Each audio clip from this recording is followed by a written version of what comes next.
오늘 함께 봉독할 은혜의 말씀은 신명기 12장 20절부터 마지막 절까지입니다. 우리 각 가정에 계신 모든 분들은 할 수만 있으면 자리에서 일어나셔서 하나님 앞에 하나님의 말씀을 합독으로 봉독합니다.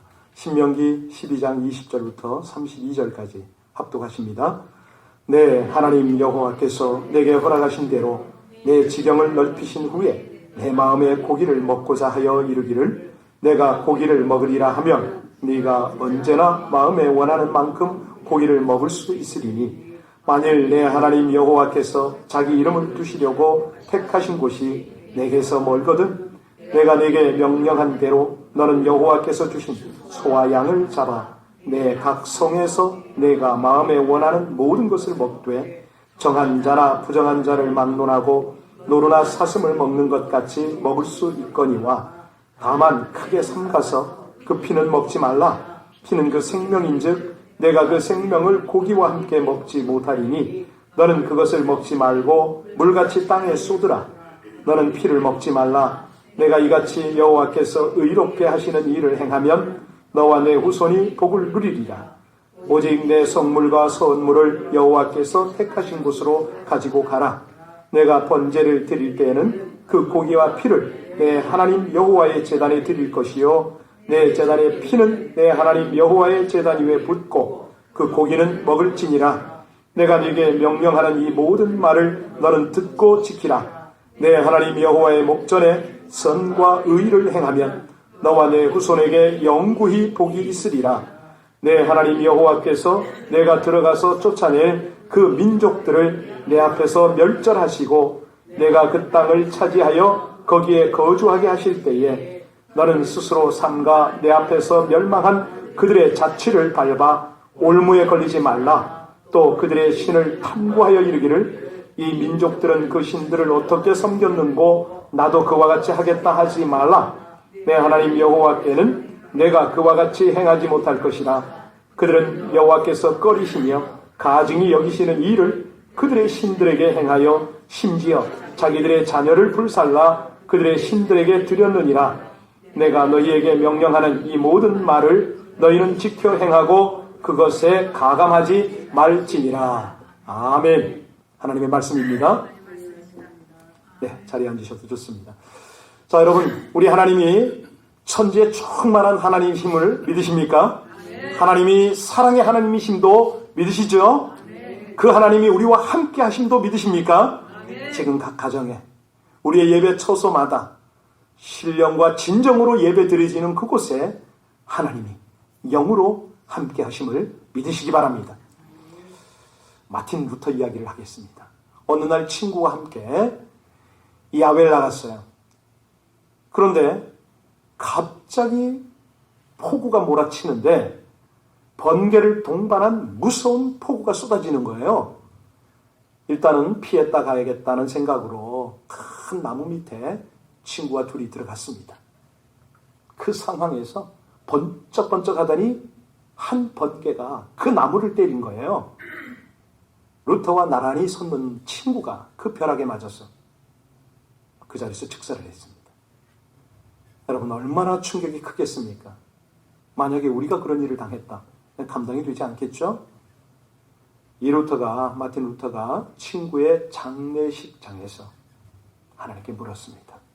하나님, 이 땅에 저를 더 살려두신 이유가 무엇입니까? 이렇게 물은 거예요. 그렇습니다. 하나님께서요, 지금 이 상황, 이 시대 속에서 여러분에게 질문하실 수가 있지 않겠습니까? 사랑하는 아들아, 딸아, 내가 너를 이 세상에 더 살게 해야 할 이유가 무엇이냐? 라고 하나님이 지금 이 예배 시간에 우리에게 묻는다면 여러분은 뭐라고 대답하시겠습니까? 사실이요, 이 마틴 루터의 질문은 우리 생애가 다하도록 하나님 앞에 설 때까지 순간순간 끊임없이 여쭤야 할 그런 질문입니다. 리더십의 전문가가 여러 사람이 있는데 그 중에 이제 존 맥스웰이라고 있어요. 이 사람은 사람을 네 종류로 나누더라고요. 첫 번째는 방황자의 인생을 사는 그런 사람이 있다. 아무런 목적도 없는 거죠. 인생에 꿈이 없습니다. 방황자. 두 번째 사람은요, 추종자입니다. 꿈은 꿔보는데 이룰 엄두를 내지 못하는 그런 방황자의 인생을, 추종자의 인생을 사는 사람이 있고요. 그 다음에 이제 세 번째 인생은 소위 말하는 성취자입니다. 분명한 인생의 목적과 비전이 있습니다. 그것을 자신의 삶 안에서 성취를 해요. 만족을 누립니다. 그러고 살아가는데, 자, 네 번째 스타일이 있는데, 네 번째 스타일 한번 기억을 하실 필요가 있습니다. 지도자의 삶입니다. 자신의 비전을 이웃들과 나누고 멋진 꿈을 함께 이루어가는 거죠. 그러기 위해서 이웃들에게 설득을 하기도 하고 영향력을 미치기도 합니다. 맥스웰이 뭐라고 그랬냐면 바로 이 지도자의 삶을 추구하는 사람을 위대한 사람이다. 예, 위대한 삶이다. 이렇게 평가를 한 거예요. 여러분, 진정 위대함이란 누구에게 어울립니까? 하나님이잖아요. 하나님이 위대하시죠. 자, 위대하신 하나님이 원하시는, 하나님이 꿈꾸는 그런 꿈을 이루려고 오늘도 예배의 자리에서 하나님을 예배드리고 그 음성을 청종하려는 여러분들이 위대한 하나님의 꿈을 펼칠 수 있는 분들임을 믿으시길 바랍니다. 바이러스 이유가 중요하잖아요, 지금. 네. 사실이요. 이 위대한 꿈을 이 땅에 펼치는 사람들은 성도가 되었던, 교회가 되었던, 뭐 어떤 사람의 많고 적음이 문제가 아닙니다. 제일 중요한 거는 하나님의 비전이 그 속에 있느냐 없느냐 이거거든요. 아니, 하나님의 영향력이 그를 통해서 흘러갔느냐 아니냐 여기에 달려 있습니다. 보통 보게 되면은 우리의 인생, 우리의 가정, 우리 교회가 좋은 사람이야, 뭐 그 교회 괜찮아, 여기에 머물 때가 참 많습니다. 성도 간에 화목하고 뭐 별다른 다툼이 없이 함께 동역을 하고 아름다운 친교가 있고 여기에 머무를 때가 있어요. 물론 그런 가정이 되어야 됩니다. 그런 셀이 되어야 되고요. 그런 것들이 우리 하나님의 뜻이기도 하죠. 그런데 위대함은 거기에 어울리질 않습니다. 뭐 사람 좋지, 칭찬이 쏟아질 수가 있는데요. 이거는 자칫 욕이 될 수도 있습니다. 왜냐하면 비전이 없는 사람, 꿈이 없는 사람은, 영향력이 없는 사람은 어찌 보면 열정이 모자란다 이런 의미일 수도 있잖아요. 자, 우리 하나님께서 자기의 백성을 항상 보고 그들을 이끌어 주실 때에 위대한 백성이 되기를 원하셔요. 그래서 이스라엘을 택하셨잖아요. 이스라엘을 가만히 보게 되면 이스라엘 자체가 어떤 한 나라라고 보기에는 우리 믿음하고 연결이 잘 안 돼요. 이스라엘은 우리의 표상입니다. 자, 하나님께서 애굽에서 이스라엘을 끌어내셨잖아요. 그리고 언약을 맺으세요. 언제쯤이죠? 출애굽하고 한 3개월쯤 됐을 때에 언약을 체결합니다. 왜냐하면 애굽에서 종살이를 했기 때문에, 그리고 떠돌이 민족이기 때문에 그들 속에는 부인할 수 없는 노예 근성이 뼛속까지 새겨져 있어요. 하나님이 원하는 건 그들을 위대한 백성, 위대한 삶으로 만들어야 되겠는데 그들 속에는 뭐가 있다고요? 노예 근성이 있더라. 이 상태로 지금 광야를 쫙 40년을 다니면서 그런 것들이 다 빠지기를 기대했어요. 그리고 이제는 다음 세대를 일으키셔서 하나님께서 가나안에 그들을 인도하고 계십니다. 자, 가나안에 들어가면 너희들이 위대한 백성으로 살기를 원한다, 이 마음으로 하나님이 이끌어 가시는 거 아닙니까? 예. 평범한 거 말고요. 하나님의 나라, 하나님의 백성은요, 열방과 모든 민족 가운데 하나님을 드러내야만 됩니다. 그래서 하나님이 기대하는 건 뭐냐면 단순히 좋은 사람, 착한 사람, 이것도 필요하겠지만 하나님의 영광스러운 비전을 펼칠 수 있는 그 위대한 사람, 그것이 어떤 때에 가능하냐? 이게 이제 12장이었거든요. 여러분 오늘까지 신명기 12장을 3차례에 걸쳐서 묵상을 하셨죠? 이 요약을 좀 할 필요가 있겠는데 가나안에 들어가서 위대한 삶을 사는 비결 3가지를 하나님이 말씀하시면서 첫 번째는 뭐냐면 노예 근성, 우상 이런 것들을 삶에서 다 완전히 제거하라. 그것이 생각 속에 있을 수도 있고 생활 속에 있을 수도 있는데 그걸 파괴하라 이렇게 말씀을 하셨어요. 그리고 오늘 본문에도 나오지만 하나님이 정한 곳, 택한 곳을 소중히 여겨라. 오늘날로 말하면 이제 교회 공동체나 이렇게 되겠죠. 여러분의 가정도 되겠고 그것을 귀하게 여겨라. 거기에서 전심으로 하나님을 섬겨야 한다. 그리고 세 번째가 뭐냐면 하나님을 향하여 헌신하라. 예물을 드리고 뭐 이런 것들 쭉 나와 있었습니다. 자, 그리고 오늘 12장 결론 부분에서는 뭘 다루냐면 먹는 거를 다루고 계세요. 이스라엘 백성들이 그토록 원했던 고기, 어떤 고기를 원했을까요? 오늘 본문에 다 나오죠. 그 고기 이제 가서는 마음껏 먹어라. 그 말씀이 20절과 21절입니다. 우리 20절, 21절 같이 함께 합독하시겠습니다. 네, 하나님 여호와께서 허락하신 대로 내 지경을 넓히신 후에 내 마음에 고기를 먹고자 하여 이르기를 내가 고기를 먹으리라 하면 네가 언제나 마음에 원하는 만큼 고기를 먹을 수 있으리니 만일 내 하나님 여호와께서 자기 이름을 두시려고 택하신 곳이 내게서 멀거든 내가 네게 명령한 대로 너는 여호와께서 주신 소와 양을 잡아 내 각 성에서 내가 마음에 원하는 대로 마음껏 먹으랍니다. 마음껏. 예. 이게 뭐죠? 자유 아니에요. 그런데 이 자유는 특권인데 특권을 누리기 위해서는 의무를 감당해야 되잖아요. 무슨 말이냐면 처음에 하나님께서 천지 창조를 다 하시고 아담에게 다 맡기셨어요. 그 부부에게 모든 걸 주셨어요. 그런데 의무가 하나 있었으니 그 의무가 뭐였죠?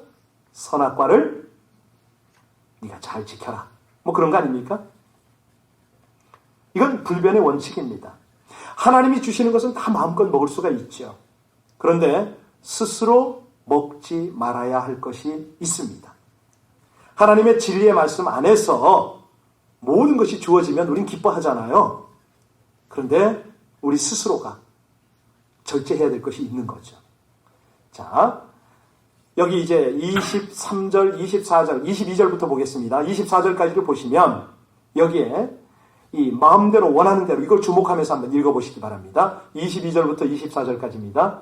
정한 자나 부정한 자를 막론하고 노루나 사슴을 먹는 것 같이 먹을 수 있거니와 다만 크게 삼가서 그 피는 먹지 말라. 피는 그 생명인즉 내가 그 생명을 고기와 함께 먹지 못하리니 너는 그것을 먹지 말고 물같이 땅에 쏟으라. 자, 소도 먹고 양도 먹고 노루도 먹고 사슴도 먹고 다 먹습니다. 마음껏 먹으라는 거예요. 그런데 이거는 말씀의 기준 안에서 자유로운 것이 우리 그리스도인의 진정한 자유잖아요. 근데 놀랍게도 먹지 말라는 것이 있네요. 그죠? 뭘 먹지 말라고요? 예, 25절 같이 읽겠습니다. 25절입니다. 너는 피를 먹지 말라. 내가 이같이 여호와께서 의롭게 여기시는 일을 행하면 너와 내 후손이 복을 누리리라. 여러분들 해장국 좋아하시죠? 콩나물 해장국은 그런데 선지 해장국은 좋아하세요? 먹습니까? 제가 볼 때는 몰래 먹는 분이 적지 않은데 중요한 거는 여기 왜 피를 먹지 말라고 하셨을까? 이건 이제 우리가 분명히 해야죠. 자, 성경에서 피는 뭘 상징하죠? 생명입니다. 피는 생명이에요. 다시 말하면 피를 먹지 말라, 생명을 먹지 말라 이 말 아닙니까? 생명을 존중하라. 레위기 17장 11절에 보면 무릇 육체의 생명은 피에 있나니 내가 이 피를 너희에게 주어 그 피를 반에 뿌려 뭐를 속하게 하죠? 그렇죠. 죄를 속하게 한다. 그러니까 민수기 16장 22절에 있는 것처럼 피를 마시는 거는요. 생명의 주관자이신 하나님을 모독하는 그런 행위가 됩니다. 근데 이거를 이제 왜 하나님께서 그렇게 철저하게 말씀하셨냐면, 구약은 신약의 그림자라고 그랬죠? 자, 구약의 피는 신약에 오면 뭘 상징해요? 그렇죠. 예수 그리스도를 상징합니다. 그러니까 피는 유일한 속죄의 수단이기 때문에 예수님의 피로 우리 죄를 속한 거잖아요.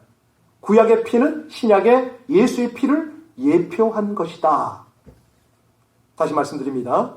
예수 그리스도께서 이 땅에 오시기 전에 구약 성도들로 하여금 거룩하게 구별되게 살게 하기 위한 율법이 바로 피를 마시지 말아라 이거였어요. 자, 그러면 신약 시대는 어떻게 됩니까? 오늘을 사는 우리는 예수님께서 십자가에서 율법을 어떻게 했어요? 완성하셨잖아요. 그리고 우리는 믿음으로 구원이 됩니다. 자, 그래서 이 시대를 사는 우리가 피를 마시는 것은 가능하다, 불가능하다? 예. 어떤 사람은, 여기서 질문하겠습니다. 어떤 사람은 예를 들어서 굿을 하거나 고사를 지내거나 이런 우상의 제물에게 드려졌던 음식을 못 먹는다, 먹는다, 이런 의견들이 분분합니다. 여러분들은 잡수세요, 안 잡수세요? 예. 사실이요, 하나님은요 지금도 우리에게 말씀하세요. 먹을 것을 구별하라고. 예. 자, 고린도전서 8장 13절에서 뭐라고 그러시냐면요, 내가 우상의 제물인 고기와 술을 먹을 수 있는 권리가 있다. 누가 그 말했죠? 바울이.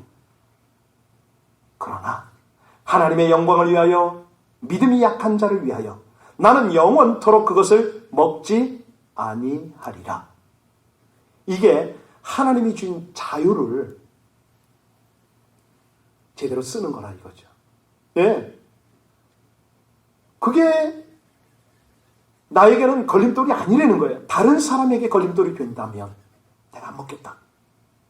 고린도전서 10장 23절로 24절에 보면 모든 것이 가하나 모든 것이 유익한 것이 아니요 모든 것이 가하나 다 덕을 세우는 것이 아니니 누구든지 자기 유익을 구치 말고 남의 유익을 구하라. 믿음 약한 사람 넘어질까 봐 내가 먹을 수 있는데도 안 먹겠다 이거죠.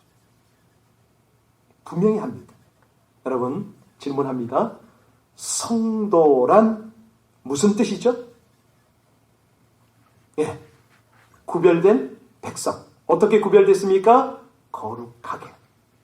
그래서 거룩한 백성들은 먹는 것도 구별되어야 합니다. 입는 것 말할 것 없지요. 세상 사는 방법 필수입니다.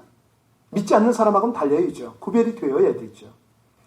하나님은 우리가 거룩하고 위대한 백성으로 살기를 원하신다고 그랬잖아요.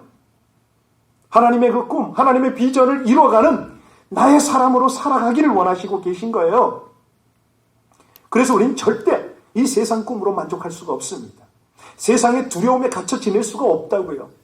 지금이 어떤 때입니까? 예, 하나님의 꿈을 보고 그 꿈을 향할 때가 아닙니까? 이 출애굽한 이스라엘 백성들에게 가장 시급한 문제가 있었다면 뭘까요?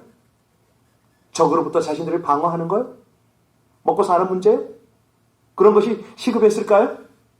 아니에요. 그거는 하나님이 다 책임져 주시는 거였어요. 지금 이렇게 전염병이 창궐해도 우리 하나님이 여러분을 다 먹이고 보호하시고 지키시잖아요. 그건 하나님의 일이라니까요. 가장 시급한 문제가 뭐예요? 이스라엘 백성들에게는 가장 시급한 문제가 노예 근성이 있다고 그랬죠. 꼬리표가 있다고 그랬잖아요. 하나님 관점에서는 그거를 제하는 게 가장 시급한 문제인 거예요, 지금. 그래야 위대한 삶을 살거든요. 위대한 백성이 되거든요. 하나님이 예비하신 복을 누리게 되거든요. 하나님은 애써서 정말 간곡하게 이스라엘에게 말씀하십니다. 너는 내가 세상을 주고 산 존재라는 거예요. 보물이라는 거죠. 더 이상 애굽의 종이 아니고 마귀의 종이 아니다.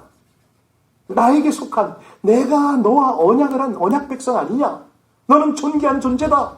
너는 정말 가치 있는 보물이다. 너는 가나안을 정복할 위대한 삶을 사는 자다. 그런데 이스라엘은 둘째치고 우리 한국 사람이 그랬잖아요. 일제 36년이 지나고 나서 해방을 얻었는데 그 해방이 된 우리 민족에게서 가장 먼저 제거해야 될 게 뭐였죠? 조센징이라는 꼬리표를 떼는 거였어요. 이게 정신 속에 녹아 있어서 일본 말이 녹아 있고 일본 생각이 녹아 있고 이게 일본 문화가 녹아 있었어요. 여러분, 그래서요. 하나님은 오늘 본문 말씀을 통해서 먹는 것 이거 지금 다루시고 계신데 사실은 자상의 혁명을 좀 일으켜라. 사실 우리가 먹는 것은 뭘 먹어야 됩니까? 말씀을 먹어야 되잖아요. 말씀을. 그러니까 말씀을 먹으면 그리스도를 우리 안에 모시는 건데 그분이 우리 안에서 말씀으로 충만하게 될 때에 우리에게는 어떤 변화가 일어나요? 위대한 변화가 일어나죠. 더 이상 세상적인 두려움이 우리를 억누르지 못합니다. 자아혁명, 자아의식의 변화가 일어나는 거예요. 이 말씀이 능력으로 우리 속에 역사를 일으켜요. 라빈슨이 쓴 책에 내 안에 있는 거인을 일으켜라 이런 제목의 책이 있어요. 우리 안에는 하나님이 우리에게 담아놓은 영적 거인이 있다는 거예요. 잠들어 있다는 거예요. 그 영적인 가능성을 깨우려는 겁니다. 그러면 영적인 거인으로 살아간다는 거죠. 그러면 이 영적 거인을 어떻게 깨웁니까? 지금 예배를 통해서 성령의 충만함을 통해서 우리가 이 영적 거인을 깨울 수가 있잖아요. 어렵다고요? 하나님께 기도하세요. 우리 하나님은요, 그 뜻대로 부르심을 입은 모든 자는 협력하여 영적 거인이 되게 하신다 이 말입니다. 주님께서 말씀하십니다. 내가 진실로 진실로 네게 이르노니 나를 믿는 자는 내가 했던 일을 너도 할 것이요 그보다 더 큰 일도 내가 하리라. 왜? 그 백성을 통해서 당신의 위대함을 드러내야 되기 때문에 그렇습니다. 그런데 그것이 우리 당사자뿐만 아니라 이것이 어디까지 영향이 가냐면 자자손손에게 간다는 겁니다. 오늘 본문에 2번이나 나와요. 우리 28절을 읽겠습니다. 잘 읽어보시기 바랍니다. 같이 읽습니다. 내가 내게 명령하는 이 모든 말을 듣고 너는 듣고 지키라. 그리하면 내 하나님 여호와의 목전에 선과 의를 행하게 될 텐데 너와 내 후손에게 너와 내 후손에게 뭐가 있다고요? 영원한 복을 주겠다. 얼마나 멋집니까? 하나님 말씀을 담아서 순종하기만 하면 인생 최고의 유산을 자자손손에게 계승시킨다는 거예요. 모든 인류에게. 얼마나 멋져요. 32절 보실까요? 오늘 결론이 뭐라고 그럽니까? 32절입니다. 내가 너희에게 명령하는 이 모든 말을 너희는 지켜 행하고 그것에 하나님이 책임지겠다는 거 아닙니까? 이것이 이 원리가 가나안을 정복하는 영적 원리입니다. 가나안 땅은 이스라엘이 정복해야 하는 것 같지만 실상은 누가 정복해요? 하나님이 하시죠. 하나님이 쫓아내세요. 하나님이 싸우세요. 그리고 이스라엘은 말씀대로 그냥 따라가서 차지만 하면 됩니다. 여러분, 그 은혜가 여러분에게 이 시기에 일어날 줄로 믿으시기 바랍니다. 분명히 일어납니다. 선포합니다. 반드시 될 거예요.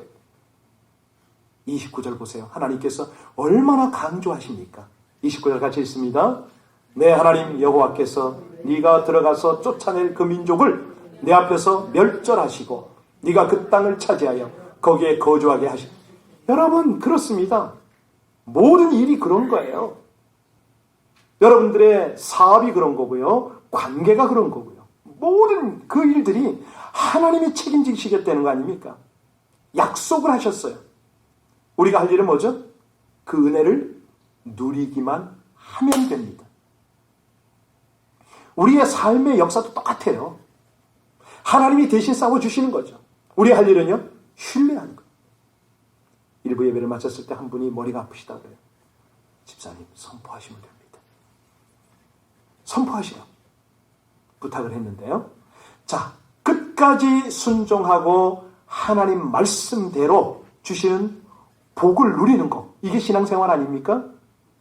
우리가요, 이 은혜를 누리기 시작하면 이전으로 돌아갈 수가 없습니다.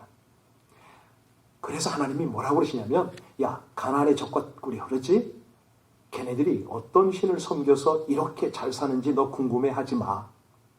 그런 거 비본질에는 신경 쓰지 말고 너를 능력 있게 하고 너를 위해서 싸우는 나만 집중해. 이 말씀이 바로 30절에서 31절입니다. 30절, 31절 같이 읽습니다. 너는 스스로 삼가 내 앞에서 멸망한 그들의 자취를 밟아 탐구하여 이르기를 이 민족들은 그 신들을 어떻게 섬겼는고 나도 그와 같이 하겠다 하지 말아라.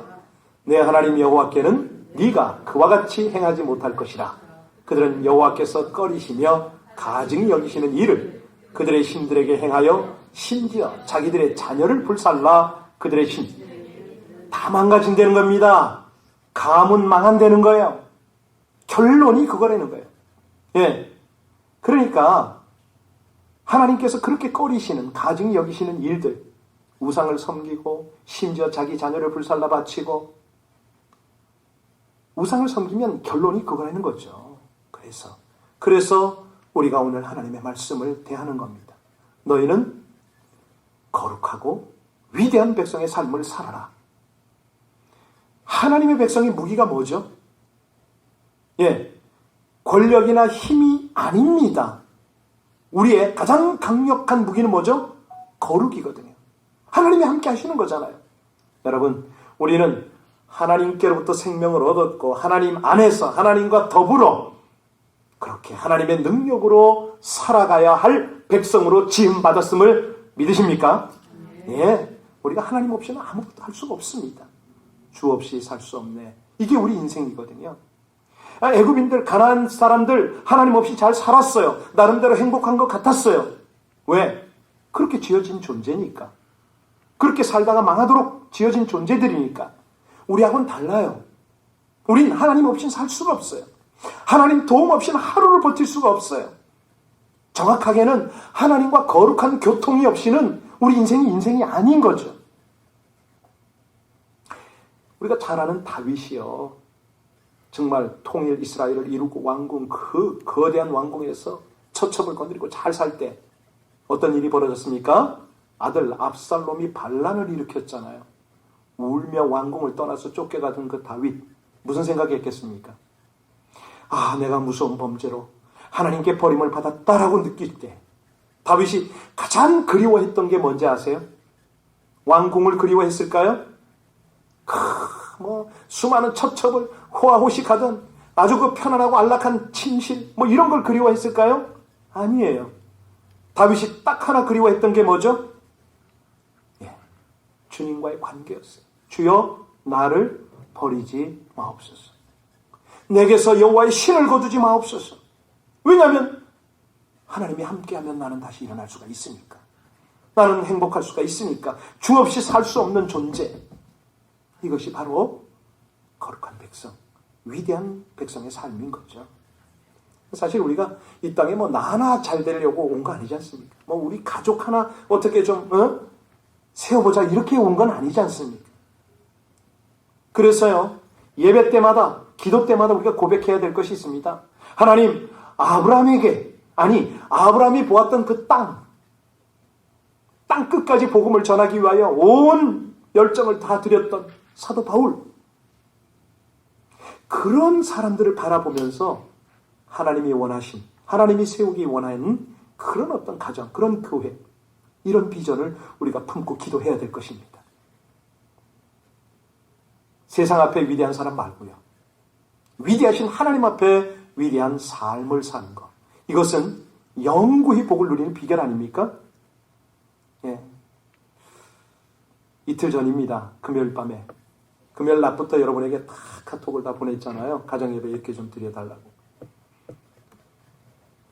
그 저녁에 몇 가정이 떠오르고 가정예배가 잘 정말 은혜롭게 진행되기 원하는 간절한 마음을 가지고 이 앞에서 무릎을 꿇었어요. 저는 중보를 하고 있었습니다.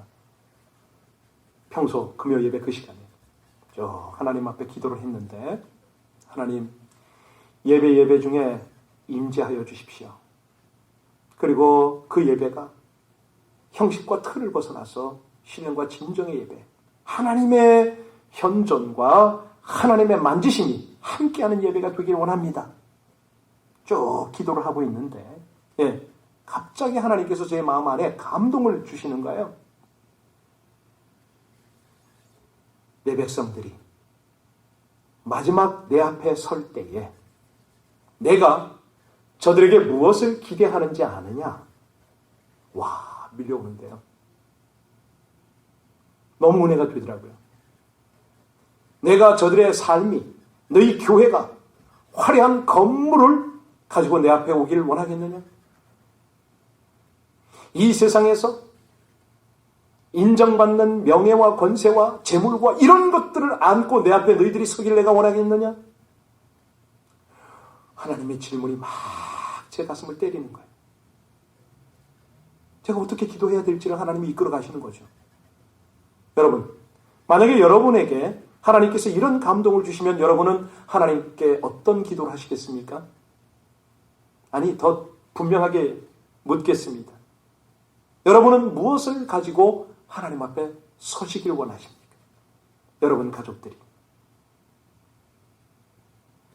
오늘 우리 2부 예배 들어오기 직전에 우리 아동부 몇 명 많지는 않지만 온라인으로 잠깐 그 예배에 들어갔었어요. 교회를 쭉 비춰주면서 물었습니다. 얘들아, 하나님이 가장 기뻐하는 게 뭐지? 라고 물었어요. 아이들 대답이 뭘까요? 여러분은 대답 못하지만 그 아이들은 대답했어요. 뭐라고요? 기도하는 거요. 예배하는 거요.